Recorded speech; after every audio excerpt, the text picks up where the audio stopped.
Hello TikTok family, सन्चै आरामै हुनुहुन्छ होला अनि भुन्डी भाग 314 को पर्खाइमा पनि हुनुहुन्छ होला।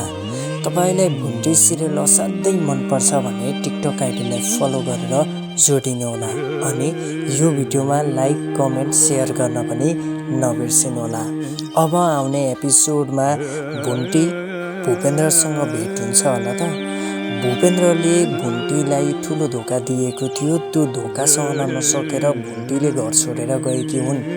यो कुरा भूपेन्द्रको भाउजूलाई थाहा छ, तर भूपेन्द्रको भाउजूले यति ठुलो खेल खेल्दैछिन् भन्ने कुरा फेरि भूपेन्द्रलाई थाहा छैन।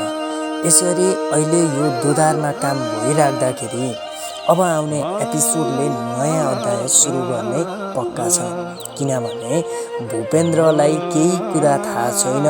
भाउजूले र जेरीले कस्तो खेल खेल्दैछन् मेरो जीवनमा भन्ने कुरा भूपेन्द्रले अलिकति पनि सुइको पाएको छैन।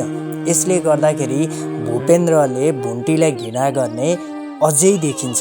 तर भूपेन्द्रले सत्य कुरा थाहा पाइसकेपछि चाहिँ भुन्डी पाउनको लागि फेरि निकै गाह्रो पर्ने भएको छ। त्यसकारण अब आउने एपिसोडहरू एकदमै इन्ट्रेस्टिङ हुनेछन् र भुन्डी र भूपेन्द्रको भेट कसरी हुन्छ त्यो पनि आउने एपिसोडले राम्रोसँग देखाउनेछ।